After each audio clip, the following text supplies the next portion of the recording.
네, 안녕하셨어요. 네, 한국 사람 만들기 제 8강째입니다. 오늘의 제목은 조선은 왜 근대화에 실패했나? 그러니까 지난 시간에 그 의정척사파와 의정척사파가 천주교의 문제, 그다음에 서양의 도래의 문제를 어떻게 인식하고 어떻게 대처했는지를 한번 쭉 말씀을 드렸고요. 오늘은 조금 더 일반적인 차원에서 우선 조선의 경제가 어떻게 망하고 있었고, 조선의 정치가 어떻게 망하고 있었고, 그리고 이제 오늘 제가 제일 말씀드리고 싶은 부분은, 이 전통적인 의정척사파가 대표하는 전통적인 정치관이랄까?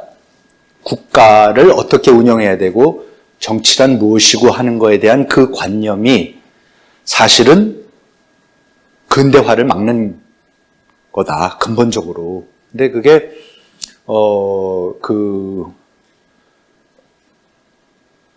아직도 우리 한국 사람 속에 굉장히 깊이 남아있는 부분이다. 그 부분을 제가 이제 말씀을 좀 드리고 싶은 겁니다. 이게 1834년인가에 유등열이라는 사람의 16살짜리 딸아이가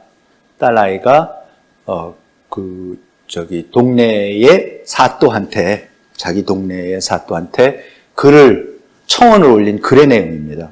제가 한번 읽어보겠습니다. 저의 나이는 지금 16세로 어린 나이에 어미를 잃고 의지할 만한 족친이 없고 또 집안의 생활에 나갈 만한 재산이 없으며 다만 늙은 아버지가 있는데 모습이 마음이 아플 지경입니다. 급기야 연이은 흉년을 당하여 이리저리 동소로 떠돌며 구걸하여 음식을 얻어서 늙은 아버지의 거의 죽어가는 목숨을 가까스로 보존했습니다. 그런데 올 봄의 흉황은 더욱 심하여 곧 굶어 죽게 될 것입니다. 요즘은 이따금 슬프게도 부황이 나는 고할 데 없는 목숨이니 부녀가 함께 길거리에서 굶어 죽은 귀신이 될 것입니다. 저의 자매로 아버지를 구하는 것만 같이 못하므로 다른 사람의 집에 저를 팔기를 청하고자 했는데 그 사람이 또 제가 배신할 것이라고 의심하였습니다. 여기 자매라는 게 뭐냐면 자기 자신을 판다라는 겁니다. 그러니까 이렇게 굶어 죽느니 내가 나 자신을 다른 사람한테 노비로 팔려고 그러는데 그 사람이 의심을 해서 노비로 팔려오겠다 그래 놓고 나서 돈만 받고 도망가거나 그러면 어떡하느냐. 그래서 못 사주겠다 이러는 겁니다. 그래서 배신할 것이라고 의심해서 지금 제 자신을 노비로 팔 수가 없습니다. 제가 늙은 아버지를 보양할 길이 없어 이에 슬프고 불쌍한 깊은 사정을 사독해 읍소하니 통촉하신 후 몸을 팔아 구할하라는 뜻으로 입지를 작성해 주셔서 저의 한 몸이 아버지의 아사를 좌시하지 않도록 적선하는 처분을 내려주십시오. 그러니까 관가에서 뭡니까? 확인증을 써달라는 겁니다. 제가 저 자신을 팔고 나서 도망가지 않을 거라고 관아에서 확인증을 입지를 작성해 달라는 겁니다. 그랬더니 사또가 들으니 심히 불쌍하다. 구할은 바로 음덕이고 자매 또한 전례가 있으니 자기 자신을 파는 게 전례가 있으니 이는 의심하여 염려할 만한 일이 아니다. 이 재음을 가지고 가서 증빙하는 것이 마땅하다 하면서 그 증빙 서류를 떼어줍니다. 그러니까 자매라는 게 뭐 그렇게 새삼스러운 거 아닌데 알았다, 내가 확인증 띄워주마 하고 띄워주는 겁니다. 이 명문하는 일은 제가 이번에 그래서 이제 쓴 겁니다. 이 명문하는 일은 제가 이번에 큰 흉년을 당해 춘궁이 심하여 부모를 살릴 길이 전혀 없으므로 만부득이 저를 전문 13냥으로 쳐서 수대를 받아 부모를 살리고 저를 윗사람에게 법률에 의하여 후소생과 함께 나의 자손들까지도 관의 입지에 따라 영영 자매하니 뒤에 친족들이나 자손 중에 만약 잡담하는 이가 있거든 이 문서를 가지고 관에 고하여 변정할 일입니다. 우리 후손들이 어쩌고저쩌고 하는 거면 내가 사인한 관가에서 이거 받은 공증받은 이 문서를 보이면은 아무 소리 못하고 그냥 노비로 살아갈 거라고 자기 자손 만대를 노비로 팝니다. 이런 지경입니다. 지금. 이런 지경입니다. 자, 그러면 조선 경제가 왜 이 지경이 됐는가? 우리 한번 역사를 쭉 한번 간단하게 살펴볼 필요가 있습니다. 임진왜란이 정말로 큰 전쟁이었습니다. 정말 임진왜란은 큰 전쟁이었습니다. 얼마나 큰 전쟁이었냐면 임진왜란 이전까지만 해도 정부가 공식적으로 파악하고 있는 농사를 지을 수 있는 땅, 토지가 150만 결이 있었는데 임진왜란이 끝나고 그것이 50만 결로 줍니다. 경작지가 3분의 1로 줄어듭니다. 경제가 3분의 1로 쪼그라드는 거죠. 뭐 경작지밖에 없었으니까 농업국가에서. 1769년에 토지조사를 하는데 그때에 131만 결로 조사가 돼요. 그런데 조사를 하는 사람들이 옆에다가 그런데 이거는 그냥 숫자고 실제로 농사를 지을 수 있는 토지는 80만 결이다 라고 적어 놓습니다. 그러니까 150만 결이었던 게 50만 결로 줄었는데 임진왜란이 끝나고 200년이 지나는 시점에서도 임진왜란 전으로 돌아가지 못합니다. 인구는 계속 늘고 있는 거고요. 자, 그럼 이게 왜 이렇게 되느냐? 19세기 전반기에는, 그러니까 뭐 그 전에도 그랬지만 이런 겁니다. 가뭄이나 홍수가 나면은 농사를 못 짓게 되니까 그 해에는 아니면은 홍수가 난 그로부터 2년 내지 3년 동안은 그러면 세금을 면해준다 이럴 거 아닙니까, 나라에서. 농사를 못 짓는데요. 흉년이 들어도 마찬가지고. 그러면 나라에서 이렇게 자꾸 면해주죠. 면세를 해주죠. 문제는 뭡니까?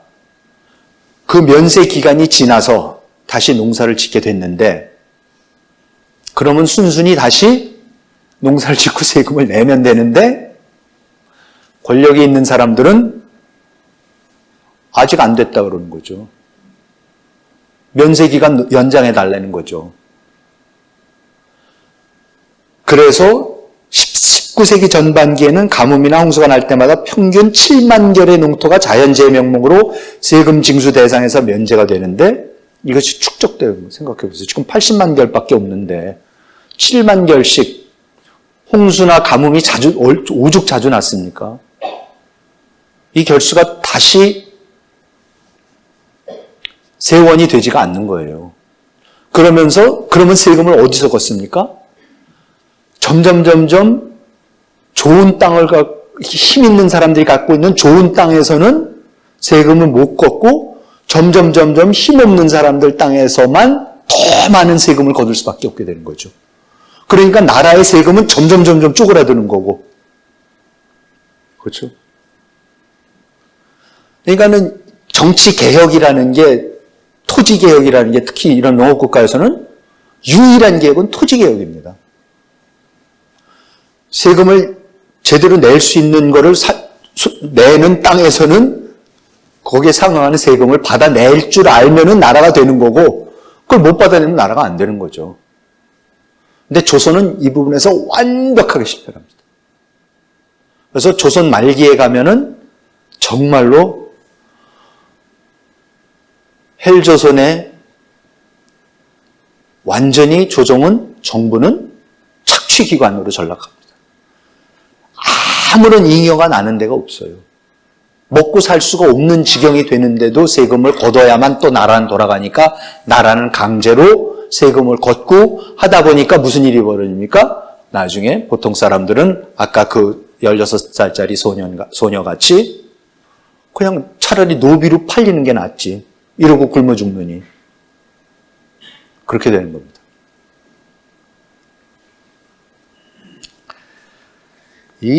그래서 우리가 이제 그런 얘기 많이 하죠. 조선 왕조가 500년이 갔다.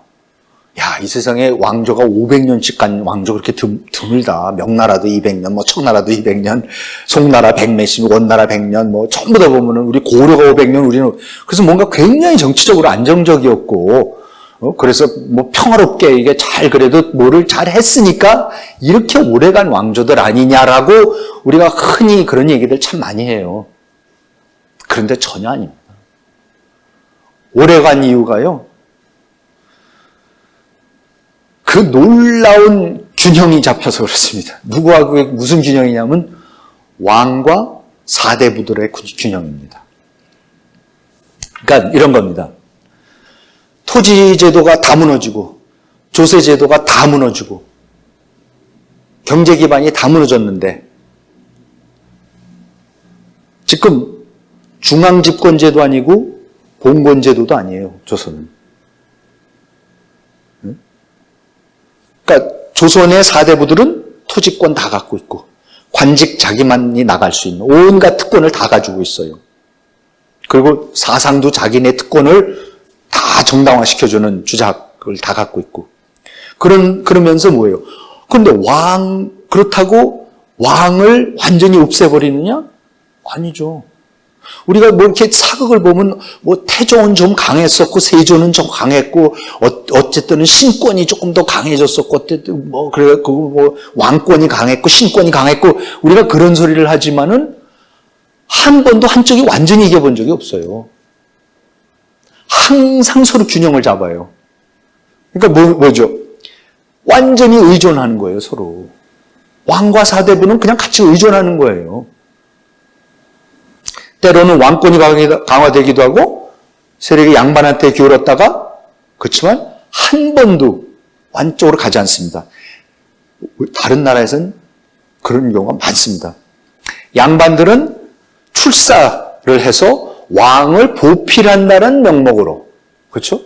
권력을 유지했고 그리고 그 사람들이 충성을 해주니까 또 왕권이 유지가 되는 거고 그래서 어떻게 됩니까? 조선을 한번 우리가 생각해 보면요. 조선 정치 제도는 아무것도 안 되는 거예요. 맨날 왕이 뭘 하려고 그러면 사실 신하들이 뭐 주상 전하 이러시면 안 됩니다 이러는 거고 그렇죠? 그리고 신하들이 뭘 하려고 그러면 이제 조금 더 센 왕이 와서 뭐를 해보는 것 같은데 전혀 사실 되질 않습니다. 그래서 우리가 누구랑 비교를 하냐면 중국하고 일본하고 비교를 하면 돼요. 중국에는 뭡니까? 중국에는 사대부라는 게 힘을 전혀 못 씁니다. 황제권이 무지막지합니다. 주원장이 명나라를 세워서 조선의 모델인 그 명나라를 세운 주원장, 주자성리학을 도입한, 국교로 도입한 주원장이 선비들, 사대부들을 4만 명을 죽여요. 보는 앞에서 잔인하게 죽입니다. 왜냐하면 황제권이 있어야 되는 거니까요. 절대권이 있어야 되는 거니까. 그 중국의 역사는 항상 그러니까 중국에는 그 사대부가 우리나라 같이 이렇게 강하지가 않아요. 항상 관료가 강하지. 그냥 관료라는 건 이제 황제 밑에 있는 거고, 직접 벽을 받는 거고. 독립적 지식인 계층이 강하지가 않습니다. 사실 어느 나라나 그렇습니다, 여러분. 독립적 지식인, 우리나라의 사대부들 같이, 우리나라의 지식인들 같이 이렇게 입김이 센 지식인들이 옛날에도 없었고 지금도 없습니다.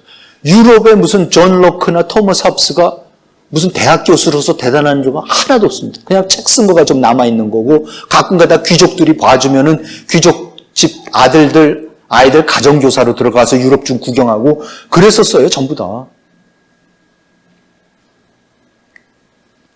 이 조선에서 같은 이런 지식인이 없습니다. 그래서 중국의 황제처럼 강화되는 것도 막았고, 왕권이 강화가 안 됐고, 반대로 중세 서양의 봉건 시대나 일본의 막부 시대와 같이 왕권이 유명무실해지는 것도 아니에요. 막부 시절에는 천황이 교토에 있었는데 일본 사람들도 천황이 있는지를 다 잊어버렸고 외국 사람들은 아예 몰랐어요. 에도에 있는 도쿠가와 마쿠후 장군, 쇼군이 일본의 통치자인 줄 알았지 그 뒤에 천황이라는 게 있었고 자 교토에 살고 있다는 거 아무도 몰랐어요. 19세기에 들어가서야 그게 드러나기 시작하는 거죠. 그러면서 이제 뭐 메이지 유신이 일어나고 왕정복고라는 게 그래서 일어나는 거지만은 뭡니까? 전부 다 무단 통치를 한 거죠. 고려시대의 무신난 같은 거가 일본에서는 일어나서 그냥 계속 가는 거죠. 그냥 무신들이 계속 통치하는 거죠. 왕은 전혀 힘이 없고. 그런데 조선에서는 이게 완전히. 그러니까 둘이 라이벌이 돼야 되는데 모든 정치 세력에서 최대의 라이벌이 돼서 이쪽이 저쪽을 쓸어버리든지 저쪽이 이쪽을 쓸어버려갖고 자기네 힘으로써 뭐를 해나가야 되는데 꽉 엉켜가지고 서로가 아무런 변화도 없고 그대로 유지해 나갑니다. 몇백 년을 그래서 가는 겁니다. 아무런 변화 없이 그냥 다 무너져 가는데도 끝없이 착취하면서 그게 이제 극에 달하게 되는 게 19세기 되고 그러면 이제 밀란이 일어나기 시작하고 뭐 동학난이 일어나기 시작하고 온갖 난리들이 일어나면서 이제 나라가 망하는 지경까지 이르게 되지만 그래서 우리가 이제 대원군의 개혁이라는 게 우리가 대원군이 지난 시간에도 어쨌든 우리가 이렇게 얘기를 할 수 있어요. 조선의 군대가 마지막으로 제대로 싸워본 게 병인양요하고 신미양요입니다. 정말로 병인양요 때 프랑스 군들 지난 시간에 말씀드렸듯이 하도 지독하게 싸우니까 프랑스 사람들이 그만할래. 나 여기서 이렇게 힘들게 싸울 일 없어요. 어차피 월남 지금 차지하고 거기서 할 일 많은데 월남으로 갈래 그러고 가버리는 거예요. 미국 사람들이요. 신미양요 때 하도 극렬하게 들으니까 이런 사람들 처음 봤다 그러면서 그냥 가요.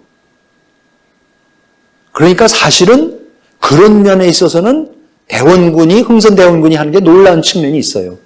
그런데 지금 말씀드리는 이 조선의 어떤 근본적인 모순,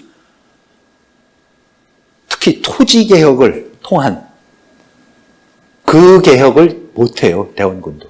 그게 대원군의 개혁의 한계입니다.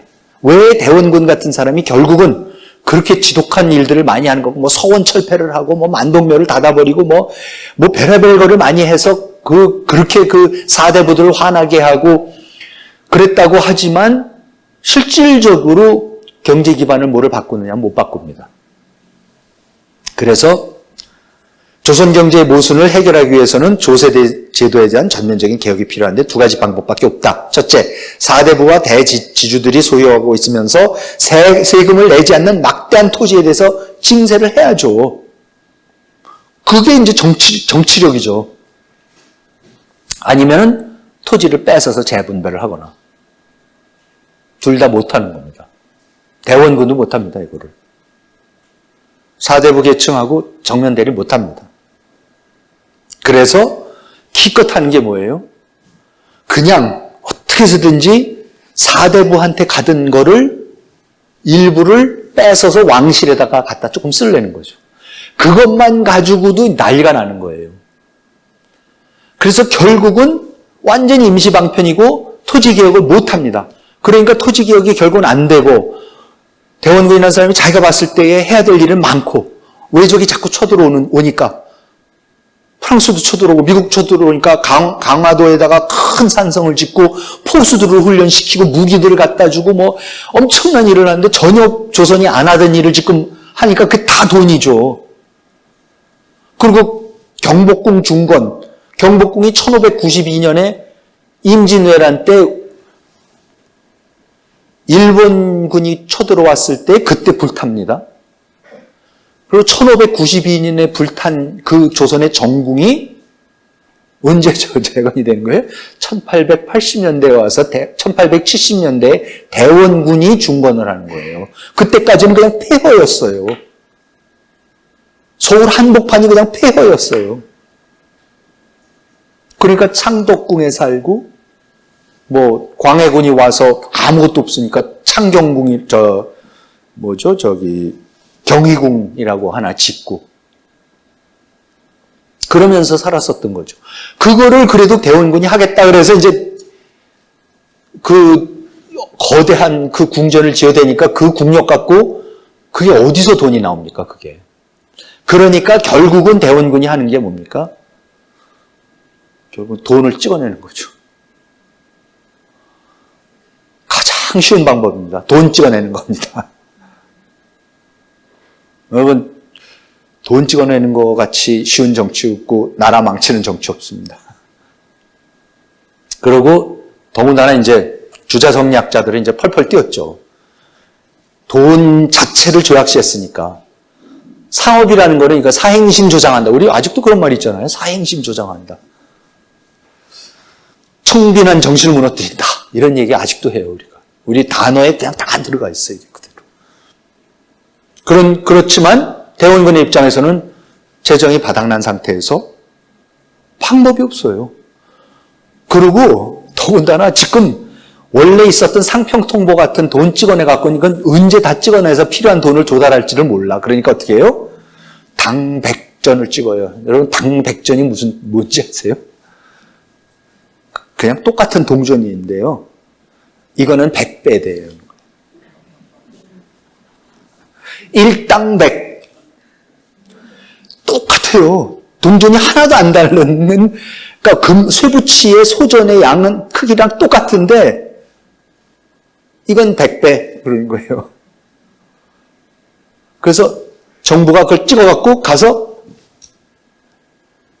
1원 주면서 이거 사실 100원이야 그러면서 100배 내놔 그러는 겁니다.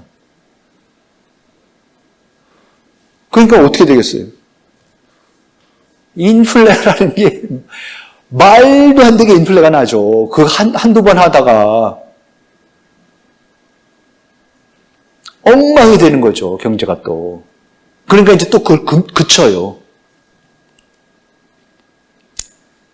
그랬더니 그러면서 이제 지금 이거를 하고 있는 거예요. 이제 그러니까 말씀드린 대로 뭐 강화 산성을 짓고 경복궁을 중건하고 여기저기 포대를 만들고 포를 만들고 총을 만들고 훈련을 시키고 군사들을 키우고 이러고 있으니까 이항로가 척사소에서 이미 1866년에 그 척사소에서 이랬어요.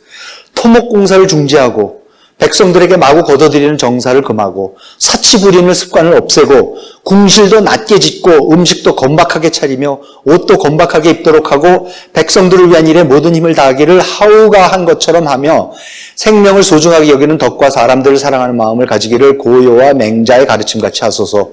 믿음과 신용이 널리 미치게 한다면 백성들의 생활은 크게 퍼지고 여러 사람들은 모두 속적하게 여기게 될 것입니다.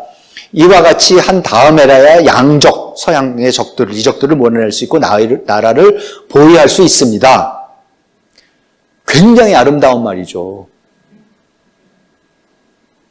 이거 하기 싫은 사람이 누가 있겠어요? 어떻게 하느냐의 문제죠. 구호 아무 의미 없는 겁니다.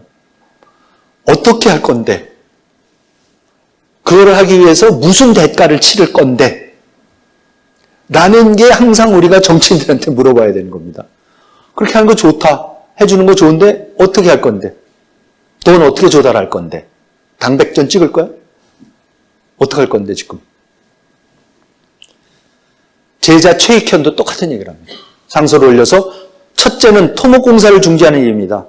나라 임금의 급선무는 덕업에 있고 공사를 일으킨 데, 덕으로, 그렇죠? 덕치를 하는 데 있다. 공사 일으키지 말라. 왜 공사를 자꾸 하냐? 경복궁 짓고 산성을 짓고 그러는 걸 왜 하느냐는 거예요. 이 때문에 초가집과 흑섬돌은 요임금이 위대하게 된 것이고, 요임금은 초가집에서 살았다는 거죠. 낮은 궁실에 변변치 못한 의복은 우임금이 흠잡을 수 없게 된 일입니다. 우임금이 왜 우임금이냐? 누더기 같은 옷 입고 살았다는 거죠. 삼가 바라건대 성상께서는 신의 말을 깊이 생각하시고 아직 시작하지 않은 공사를 한결같이 모두 정지시킴으로써 백성들의 수고를 덜어주소서. 둘째는 백성들에게 세금을 가혹에 걷는 정서를 그만두는 것입니다. 라고 이제 그럽니다.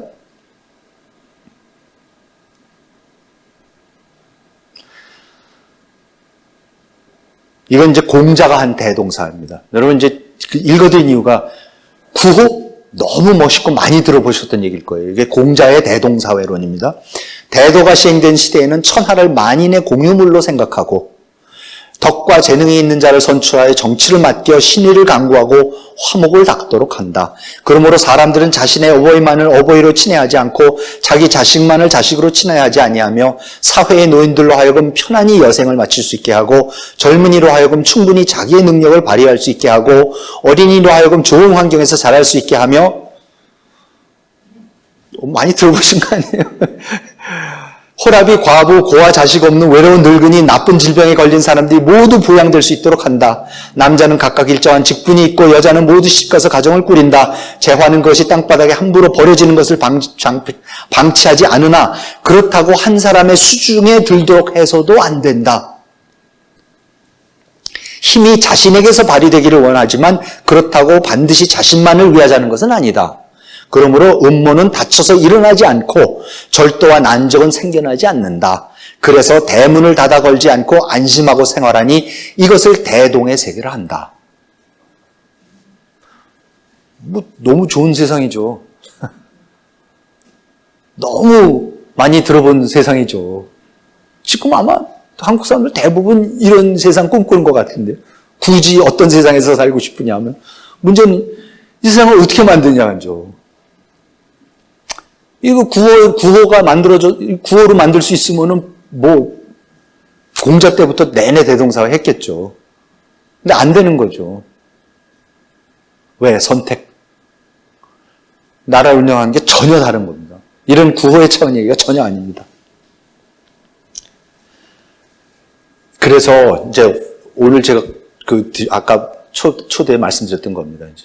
자, 도대체 이런 구호가 너무 아름답고 우리한테 너무 익숙한 구호인데 그럼 이게 왜 안 되는 건가? 왜냐하면 이 구호 자체에 문제가 있습니다. 이게 어떤 문제냐 도대체. 이 문제가 될 게 뭐가 있어요. 이렇게 아름답게 살자는데 윤리와 도덕이 다 성하고 모든 사람들이 다 부모를 다른 부모도 자기 부모같이 여기고 다른 자식도 자기 자식같이 여기고 한국 사람들이 딱 바라는 바죠. 진짜. 그러고 살고 싶은데 근데 그게 너무 문제가 있는 이상이라는 거죠. 제 말씀이. 자, 하나하나 풀어갈게요. 지금 이 대동사회를 꿈꾸는 정치 사상을 왕도 정치라고 합니다. 우리 왕도 정치를 해야 된다. 왕도 정치의 반대말은 패도 정치입니다. 패도가 나쁜 거고 왕도 정치가 맞는 겁니다. 그러니까 예를 들어서 이런 거죠. 삼국지에서 뭔지 유현덕이 왕도 정치죠. 손해보는 것 같으면서도 항상 백성들을 위하고 맨날 패해서 쫓겨가면서도 백성을 버리라고 그렇게 공명이랑 와서 그런데 내가 내 백성을 버리면 어떡하냐 그러면서 같이 가다가 조조군이 덮치고 반면에 조조는 뭡니까? 힘, 계략 이런 걸로 다 해갖고 하는 패도에 능한 사람이고 근데 우리는 누구를 존중하고 따라해야 되고 삼국지를 왜 읽습니까? 유현덕 때문에 읽는 거죠. 그렇죠? 실패하는 그렇지만 아름답게 왕도 정치를 끝까지 고수하면서 그리고 제갈량은 그 누구보다도 패도 정치를 잘할 수 있는 권모술수와 모든 능력을 다 가졌지만 자기 주군의 그 아름다운 왕도 정치를 꾀하는 그 모습을 보면서 끝까지 또 거기에 충성하면서 결국은 삼국 통일을 하지 않고 자기 뜻대로 하지 않고 죽어가면서 그 충신의 또 모습을 보임으로써 우리한테 눈물을 자아내는, 야, 역시 정치는 저렇게 해야 되는 거다. 저게 지도자다라는 모습을 보여주는 거죠. 근데 이게 심각한 문제가 있는 이상입니다. 유현덕 굉장히 문제가 많습니다, 지금. 자, 이렇게 경제학적으로 한번 풀어보겠습니다. 사회과학적으로 풀어야 됩니다. 왕도 정치의 기반. 그러니까 이 주자가 생각했던, 공자가 생각했던, 화서 이항로가 생각했던, 모든 사람들이 생각했던 그 당시의 사회는 다 뭐죠? 농경사회입니다. 농업 기반밖에 없습니다. 근데 농업 기반 사회는 뭐냐면은 절기에 따라 움직여요. 농업 사회는. 그렇죠? 절기에 따라 움직이고, 따라서 우주의 질서에 따라서 움직입니다. 우주의 섭리에 따라야 되고 자연에 순응할 줄 알아야 돼요. 그래서 왕도 정치라는 것도 사실 그 역사관을, 그 세계관을 그대로 반영하는 거예요. 그러니까 역사라는 것은 12지간지, 환갑, 돌아오는 겁니다. 계속 반복되고 돌아가는 겁니다. 정해진 틀 속에서 순환되고 주기가 있는 거죠. 역사, 흥망성쇠가 항상 있는 거고. 그렇죠? 그리고 그러면 제갈량 같은 사람들은 뭐 하는 거예요? 지식인들은 별자리를 보고 바람 부는 걸 보고 뭐를 역사서를 읽고 춘추를 읽고 그러면서 뭐예요? 지금이 어느 때다. 그 계속해서 역사가 반복되어 왔었는데 지금이 어느 때구나로 그 때를 정확하게 알아야 되는 거예요. 그래서 그 때에 맞게끔 행동하고 대세가 어떻게 흘러가고 있고 지금 하늘의 기운이 어떻게 되어 있고 별자리가 어떻게 되어 있기 때문에 지금이 요 때다. 춘추시대의 어느 때에 어느 왕의 누구의 시대다라는 그거를 우리가 역사를 공부해서 그걸 알아야 된다는 거예요. 그래서 그 절기를 정확하게 알아내는 사람, 철이 든 사람, 철이 들다 철 모른다 뭐예요?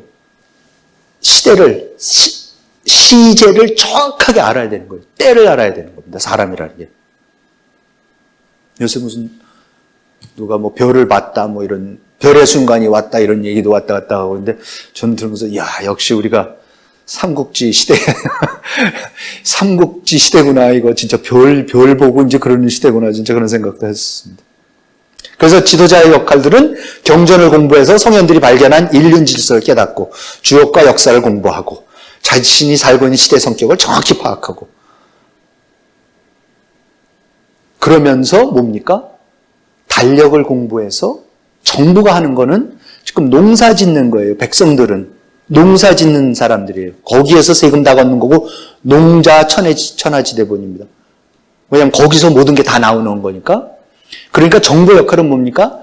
정확한 달력을 항상 정확한 달력을 전체로 읽고 정확히 읽어서 언제 비가 오고 언제 홍수가 지고 언제 가뭄이 오고 이 절기를 정확하게 알아갖고 예측을 해주는 항상 그 달력. 그래서 흠천감, 하늘을 보고 읽고 그 시대를 알아야 되는 그 역할을 해주는 게 정부가 해주는 겁니다. 그거 말고는 뭡니까? 정부가 아무것도 하면 안 돼요. 정부가 뭐를 하면 안 됩니까? 궁궐 짓고 만리장성 짓고 아방궁 짓고 대운합하고 군사 일으켜서 정복전쟁하고 그러면 뭐예요? 간신히 지금 먹고 살아가는 사람들 노동 못하게 하는 거예요. 농본사회라는 거는 항상 간신히 일에 풀칠하고 사는 사회입니다. 몇 시간 전에 송나라에 대해서 송의 그 놀라운 영화에 대해서 말씀드렸죠. 워낙 농업이 폭발적으로 그때 강남농법이 개발되면서 폭발적으로 느는데 문제가 뭡니까? 농업에서는 인구가 폭발적으로 늘어요. 그럼 어떻게 돼요? 항상 몇십 년 지나고 몇백 년 지나면은 그 농업 수준에 딱 맞는 한계에 도달하는 인구가 꼭 나와요. 그래서 다시 빈곤으로 추락합니다. 그러니까 농업 국가는 거의 항상 언제나 보면 빈곤합니다. 그런 상태에서 정부의 역할은 어떻게 해서든지 내버려둬야 되는 거예요. 일을 버리면 안 돼요. 만리장성 오른쪽이 이게 아방궁의 그림이랍니다. 송나라 때 그린 아방궁 그림인데 그림이 잘 안 보이시겠는데 나중에 한번 인터넷에서 찾아보시면 보이는데 이런 거 하면 안 되는 거예요. 그리고 실제로 이런 거를 한 사람들이 누구냐? 진시황, 당태종. 그렇죠? 안시성까지 쳐들어오고 그랬지 않습니까? 지금 군주가 왜 도대체 정복전쟁하고 돌아다니고 군사를 일으켜서 지금 농사 지어야 될 사람들을 왜 몇십만씩 끌고 돌아다니면서 저희 가서 죽이고 뭐를 지금 하는 짓이냐. 왜 궁궐은 이렇게 호화롭게 지어가지고 사람들을 갖다가 거기에 동원을 해갖고 죽이고 삶을 피폐하게 만드냐. 세 번째가 왕한석입니다. 왕한석이 대표적으로 주자학자들이 싫어하는 왕한석이 누굽니까? 북송 때에 말씀드렸죠. 북송 때 강남농법 개발에 결정적인 역할을 하는 사람이죠. 사상 최대의 그 치수 사업들을 벌려갖고 그 둘레가 40몇 킬로가 되는 저수지들을 만들고 물길을 바닷물을 갖다가 양자강 하류에서 바닷물을 빼고 강에 물길도 돌리고 수차를 동원해서 산 꼭대기까지 물길을 올려가지고 그 개간을 해가지고 농지를 만들면서 폭발적으로 경제가 발전하게 만드는 근데 전부 다 그게 뭡니까? 토목 사업이고 사람들 동원해야 되는 거대한 국가 사업들이죠. 그런 거를 사마광 같은 주자성리학계 입장에서는 봐서는 정부가 왜 저런 짓을 하느냐는 거예요. 가만히 있어야지 왜 정부가 저런 패도 정치를 하냐는 거죠. 그러니까 흥선대원군이 어떻게 되는 거예요? 대표적인 패도 정치가가 되는 거죠. 뭐 합니까? 군대 일으켰고 아방궁 졌죠. 그럼 조선의 선비들 입장에서는 아무리 천주교를 탄압을 해주고 아무리 양이들을 몰리치고 하더라도 이거는 있을 수가 없는. 그럼 어떻게 양이들을 물리치는데 지금 무기가 있어야 되고 군사가 있어야 되고 궁성이 있어야 되고 근데 그거는 지금 하면 안 된다는 거고.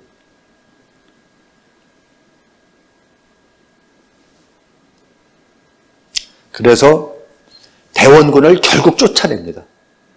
그래서 1874년 제 책에는 자세히 써놔서 나중에 관심 있으면 굉장히 재밌어요. 그러니까 고종이 12살 때에 왕위에 올라서 자기 아버지 덕분에 왕위에 올라갔고 했는데 이제 10년 돼서 73년에 그때 이제 대원군이 물러나는데 아버지를 내친다고 해서 아버지를 도대체 어떻게 내쳤을까? 아버지 보고 뭐라고 해서 물러가세요 그랬을까 하는데 한 번도 물러가세요 한 적이 없더라고. 그러니까 아무리 뒤져봐도 물러가세요 한 적이 없고 상소가 계속 올라오잖아요. 그러면 최익현 상소가 올라오면은 아주 그냥 대놓고 대원군을 비판을 해요. 이런 거 잘못하고 이거 잘못합니다. 그러면은 거기에 대해서 왕이 뭐라고 꾸중을 해야 될 거 아니에요. 꾸중을 안 해요. 근데 이상하다 그런데 또 상소가 올라와. 근데 또 꾸중을 안 해요. 그러면 이제 그 다음에 갖고 누가 저런 발칙한 상소를 올린 사람을 벌을 주십시오. 이제 또 이래봐요. 거꾸로. 그러면 고종이 그렇게까지 할 거 있느냐. 일면 옳은 면도 없지 않은 것 같다. 라는 식으로 얘기를 하면은 뭡니까? 이거는 왕이 완전히 이제 돌아섰고 저기를 하겠는 거구나. 그러면서 면함이나 이런 사람들이 완전히 이제 고종 편을 하니까 어느 날 대원군이 그냥 자기 산장으로 별장으로 떠나요. 그냥 그게 끝이야. 그만두세요. 왜냐면 공식직함이 있었던 것도 아니니까. 그러고 나갑니다. 그런데, 지금 그래서 옆에서 이 위정척사파, 주자성리학자들이 패도 정치입니다. 패도 정치입니다. 지금 국구가 하는 것은, 흥선 대원군이 하는 거는 이건 패도 정치입니다. 왕도 정치를 하셔야 됩니다. 그래요. 대원군의 가장 큰 실수가 뭔지 아세요? 자기는 패도 정치를 해서 어쨌든 뭐 돈도 찍어내고 별짓을 다 해가면서 왕권을 살려보려고 그러고 외적하고도 싸워보기도 하고 온갖 거를 다 하고 있었는데 너무 바빠서 그랬는지 자식 교육을 누구한테 맡겼냐면 주자성리학자들한테 맡겼어요. 그러니까 고종은 보고 듣고 배운 게 아버지는 패도 정치하는구나. 나는 왕도 정치해야지. 그래서 이게 금방 드러납니다. 왕이 되자마자 왕은 벌써 됐으면 이제 친정을 시작한 겁니다.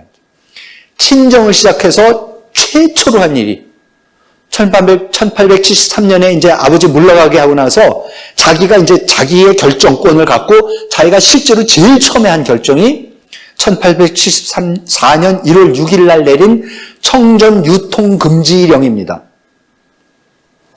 이게 뭐냐면요.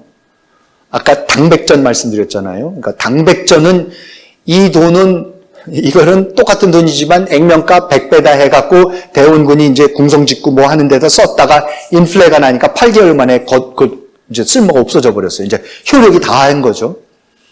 그랬더니 그 다음에는 또 돈이 필요한데 당백전은 안 되니까 이번에는 뭐냐면 청나라에서 쓰고 있던 소전도를 들여와요. 청전도를. 그런데 청전은 또 거꾸로예요. 당백전과 거꾸로예요. 동전이 굉장히 소잡해요. 그래서 우리가 쓰던 조선이 쓴 상평통보보다 실제 쇠붙이의 양이 반밖에 안 된대요. 근데 그 대신 액면가는 또 똑같다 그래요. 상평통보랑 액면가는 똑같아요. 근데 소전은 반밖에 안 돼요. 그러니까 이제 무슨 현상이 벌어지냐면요.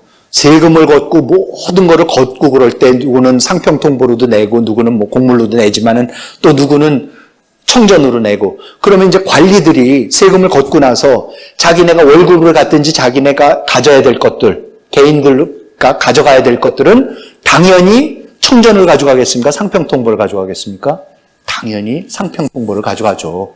액면가는 같은데 쇠붙이는 배가 되는데 그러면서 청전은 어디다 갖다 놔요? 국고에다 집어넣을 거는 다 청전으로 집어넣어요. 그런데 고종이 왕이 친정을 시작하자마자 제발 청전 쓰지 마 이래버려요. 청전을 당초에 통용한 것은 그렇게 하지 않을 수 없던 일이었는데 지금에 이르러 돈이 천해지는 것이 하루하루 더 심해져 지탱할 수가 없다고 한다. 백성들의 정상을 생각하면 비단 옷과 쌀밥도 편치 못하니 즉시 변통하는 것 역시 그렇게 하지 않을 수 없는 일이다. 지금부터는 청전의 통용을 한결같이 혁파하고 묘당에서 3한령으로 8도와 4도에 횡해하라. 조정에서 4도에 8도에 다 알려갖고 이제 청전 못 쓴다. 명령을 내려버려요. 그런데 말씀드렸듯이 국고에 들어있는 게 전부 다 청전이었어요. 이제 그걸 못 쓰게 해버린 거예요. 이제 청전은 유통가치 없어. 사행심 조장하고 돈 가치 떨어지고 있었는데 청전 쓰지 마 이래버렸어요. 그랬는데 청전을 못 쓰니까 갑자기 돈이 없는 거예요. 그래서 임금이 며칠 지나가지고 이상하다. 그래갖고 호조와 선해청 및 각사 가경에 가려서 둔 우리 돈의 숫자는 얼마나 되는가? 처음으로 물어봐요 이제. 내가 청전은 일단 폐지를 했는데 그나저나 우리 갖고 있는 돈이 얼마냐? 나라의 국고에 들어있는 돈이 얼마냐를 이제 물어봐요. 이의원이 영의정이 아래기를 호조에 800냥이 있다는 것을 신이 들어서 알고 있으나 이 밖의 것은 들어서 알지 못합니다. 영의정도 몰라요. 그냥 얼핏 그래 한 800냥 남은 것 같대요. 그랬더니 김세균이 옆에 있던 저 판서가 아래기를 호조에 현재 남아있는 것 중에 상평전은 별도로 둔 것이 없습니다. 상평통보는 아예 없습니다. 경복궁의 기와를 덮는 일은 지금 우선 정지하였으나 돈이 없으니까 정지를 진짜 했어요. 각 능원, 재관의 여비 및 오보를 수기하는 일과 공장에게 줄 인건비는 모두 지체할 수 있는 것이기 때문에 현재 남아있는 것 중에서 먼저 받아둔 지 조금 오래된 것 중 1만 1,500냥을 빼고 나니 남은 상평전은 800여 냥에 불과하였습니다. 국고에 지금 800냥이 남아있대요. 그러니까 경제관념이라고 말하는 것까지도 필요도 없는 거죠. 이 당시의 상황이 어떤지 아세요? 이 청전 문제를 논하다가 또 고종하고 이의원하고 이런 대화를 해요. 고종이 중국의 성 하나가 과연 우리나라보다 더 큰 곳이 있는가? 이 영의정이 성에는 크고 작은 것이 있어서 비교해 논해서 대답할 수가 없는데 지방이 광막하여 자세히 알 수가 없습니다. 참. 지금 나라의 대통령하고 수상이 앉아서 하는 얘기가 지금 이렇습니다. 당시 청인구 5억, 조선인구 1,500만이었으니까 대략 뭐 거의 모든 성이 다 조선보다는 몇 배씩 많았던 거죠. 근데 이렇게 모릅니다.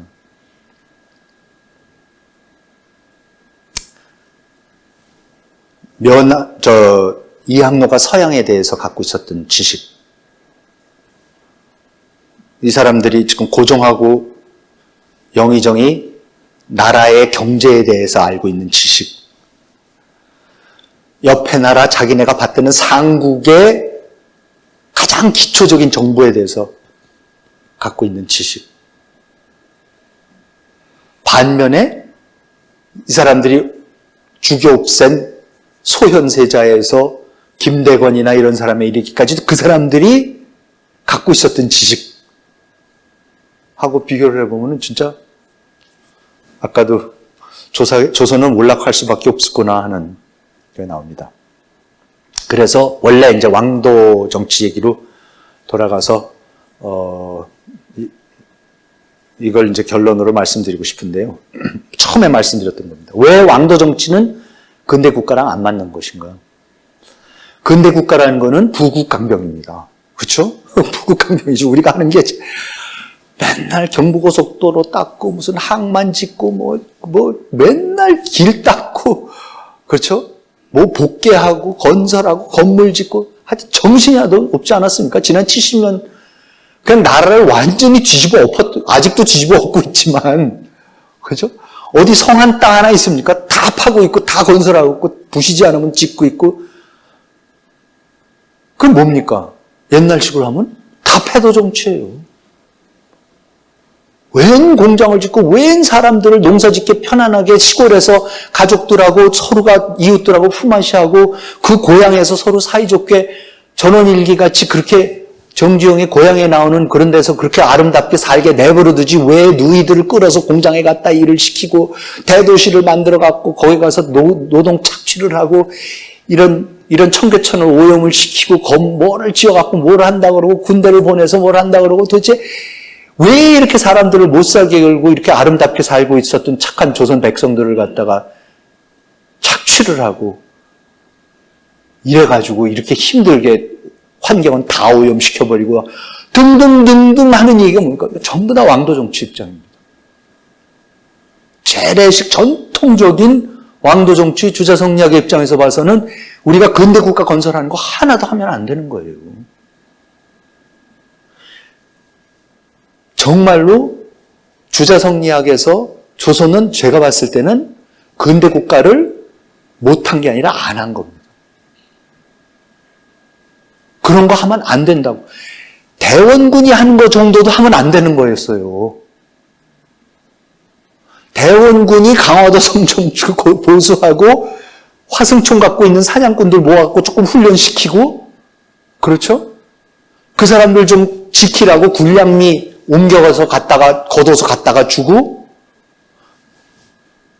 300년 불타서 잿더미로 돼 있던 왕실의 정궁을 좀 다시 지어보자고 하고 그런 거 하나부터 10까지 왜 지금 누더기 옷에다가 초가집에서 그냥 흙 파먹고 살아야지 왜 지금 이 짓을 하고 있느냐라는 얘기를 듣는 거예요. 그러니까 우리가 경제 발전을 일으켰을 때에 조선의 이 사대부들, 의정척사적인 왕도 정치적인 생각밖에 없었던 대부분의 지식인들이 그것이 어떤 이름을 갖다 붙였든 용납을 할 수가 없고 계속 비판을 하는 거죠. 특히 놀라운 게 뭡니까? 사회주의하고는 너무 똑같습니다. 완전히 공산주의입니다. 여러분, 막스가 뭐라 그랬어요? 공산주의 이상이 뭔지 아세요? 공산주의는 뭡니까? 원시 공동체로 돌아가는 겁니다. 원시 공동체는 뭐예요? 각자가 능력껏 만들고 필요한 만큼 갖다 쓴다라는 거 아닙니까? 아까 제가 읽어드렸죠? 대동사회에서. 왜 사회주의와 막스주의가 한국의 조선에서 다른 수많은 저발전 국가에서 그렇게 매력적으로 지식인들한테 매력적이었는지 아세요? 자본주의는 다 뒤집어야 돼. 모든 거를 다 뒤집어갖고 저 어려운 산업과 막 도시화와 저거를 막 몇백 년을 해갖고 혹시 끝에 가면은 그래도 영국 같은 나라가 그중에 일부가 그렇게 사는 나라가 나올 수도 있고 이렇게 하는데 그거를 다 거쳐야 되는데 지금 공산주의가 뭐라 그래요? 그거 안 거쳐도 된대요. 그냥 여기서 그냥 글로 가면 된대. 지금 이 농본 사회에서 그냥 그 공산 사회로 그냥 점프하면 된다는 거예요. 뭐하러 그렇게 복잡한 거 중간 단계를 거치냐는 거예요. 그러면서 하는 얘기가 더 기가 막힌 게 그게 서양의 자본주의 산업사회보다도 더 앞선 사회래. 역사는 어차피 글로 갈 거래요. 우리가 미리 가 있으면 돼. 이 복잡한 거 안 거치고. 아니 그렇게 얘기를 해주는데 안 좋아할 사람이 어디 있어요. 지금 이 산업사회 어떻게 해야 좋을지도 모르겠고 판판이 당하기만 하고 알고 있었던 모든 가치관 다 버려야 되고 알고 있었던 자란 환경 다 부서져야 되고 완전히 새롭게 시작하는데 뭘 하는 건지도 모르겠고 어디로 가는지도 모르겠고 도대체 이 공장에 가서 설정되는 이 인간관계는 뭐 이런 게 다 있고 뭐 이거는 듣도 보도 못한 야만적인 것 같고 착취만 일어나는 것 같고 그러니까 거기 와갖고 다 이거 다 필요 없다. 이거 안 해도 돼. 우리 절로 그냥 갈 수 있어. 낙원으로 그냥 갈 수 있어. 그 낙원의 모습은 뭔지 알아? 우리가 원래 버렸던 떠나왔던 그 원시 공동체 있잖아. 전원일기 같은 거. 그거야 그냥. 무서운 겁니다 이게 지금. 근데 때때로 우리 글로 가려고 그래요. 잘 보세요. 우리 사회에서 일어나는 논의를 보면은 쟁점을 보면은 아까 대동사회 얘기 같은 거 하는 사람들 굉장히 많습니다. 그래서 농업 대신 산업을 일으키고 수출을 해야 되고 자급자족하는 경제가 아니라 수많은 나라들하고 경쟁을 해서 교역하고 얼마나 힘듭니까 이게? 근검절약? 아니죠. 사실은. 소비를 해야죠. 왜 근검절약을 합니까? 아니 우리 경제를 돌리려면은 핸드폰 계속 똑같은 거 10년씩 쓰시면은 다 망해요. 삼성 망하고 다 그래요. 어떻게 해요? 1년에 한 번씩, 6개월에 한 번씩 때로는 텔레비도 뭐 10년씩 보면 어떡합니까? 냉장고 몇 년씩 갖고 있으면 어떻게 해요? 새거 나오면 자꾸 사줘야 되는 거고 사실 그런 거죠. 그렇게 돌아가는 게 원리예요. 원칙이에요.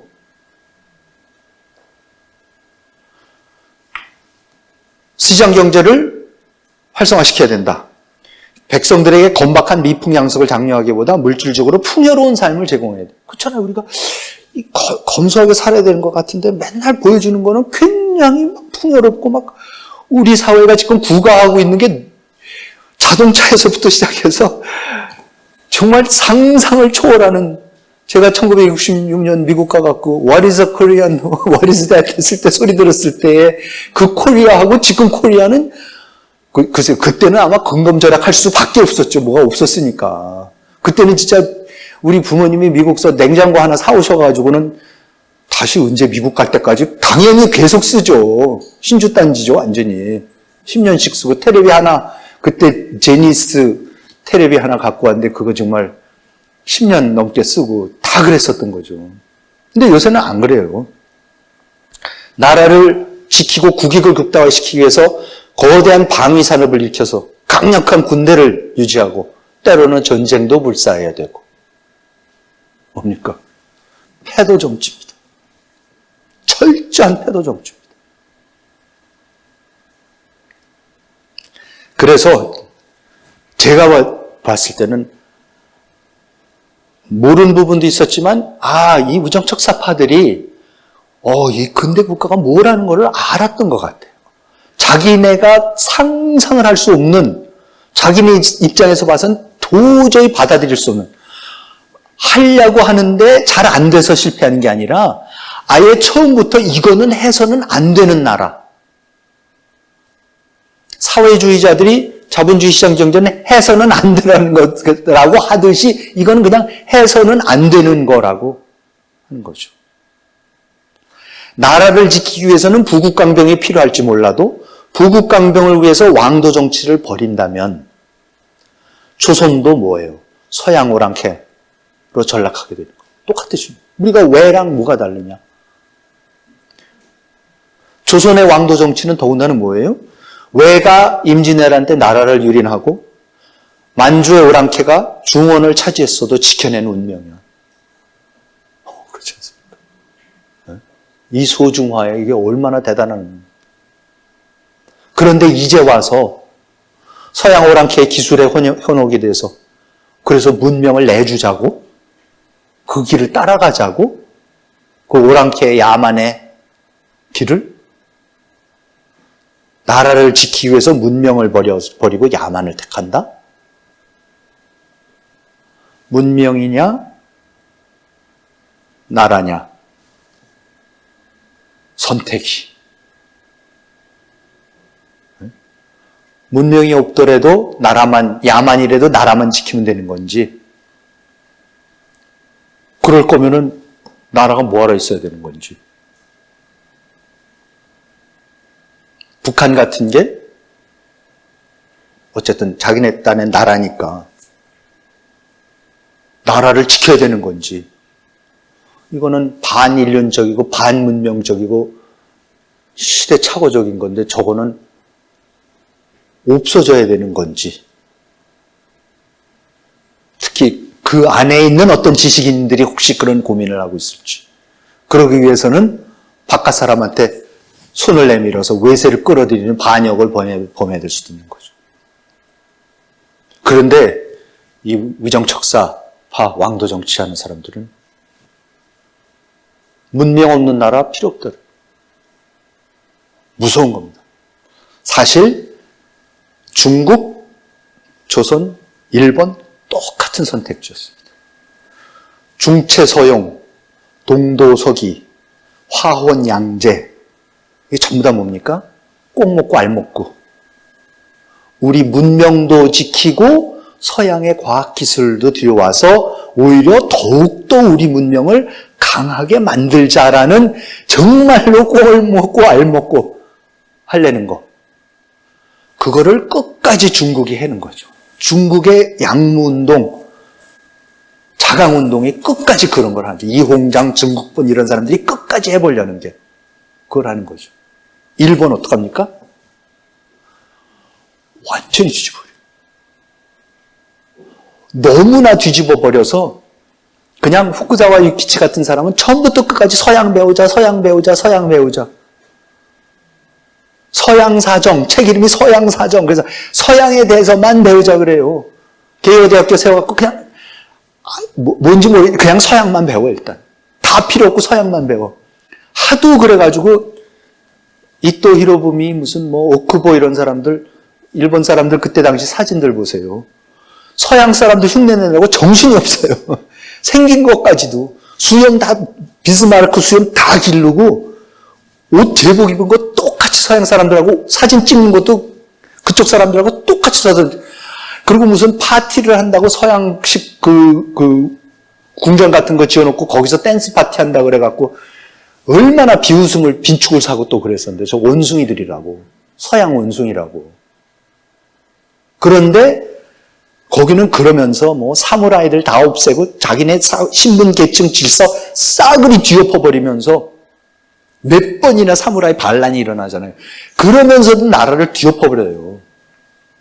세종대왕이, 태종하고 세종대왕이 독실한 불교 신자로서 절 3,000개를 30개로 줄여버리는 그런 무서운 일이 벌어져야지 되는 거예요. 사실 우리가 지난 70년 겪어온 근대화라는 게 그런 거죠. 진짜 너무나 놀라운 근본적인 혁명이었죠. 그리고 그 혁명을 추동한 이상은 절대로 왕도 정치가 아니죠. 지독한 패도 정치죠. 부국강병. 그걸 위해서 숨차게, 진짜 숨가쁘게 찾아온 겁니다. 달려온 겁니다. 그래서 근대화를 거부했습니다. 조선은. 의정척사파들은 왕도 정치가 없는 국가를 상상할 수가 없었습니다. 나라를 지킨다는 민명하에 오랑크게 될 수는 없었다. 왕도 정치가 사라지고 패도 정치로 운영되는 나라, 문명이 사라지고 야만이 판치는 나라는 존재할 가치가 없다. 문명이냐 나라냐라는 선택의 기로에서 의정척사파는 결국 문명을 택합니다. 의정척사파는 그런 의미에서 근대화에 실패한 것이 아니라 근대화를 거부했습니다. 이 의정척사 정신이 거듭 말씀드리지만 우리 사이에 굉장히 많이 남아 있습니다. 한국 사람들 사이에 참 많이 남아 있습니다. 북한에서도 그 모습 참 많이 볼 수 있고요. 쇄국, 그렇죠? 의정척사, 우리 것만을 지키겠다라는 거. 세상이 다 없어져도 세상이 다 야만이 돼도 우리만 지키면 된다라는 거. 거기에 비해서 대한민국이라는 나라는 완전히 문명적 자존심도 없고 아무것도 없는 셈이죠. 어떻게 완전히 여러 제껴갖고 다 배우는 거 아닙니까? 다 따라하는 거고 다 배우는 거고.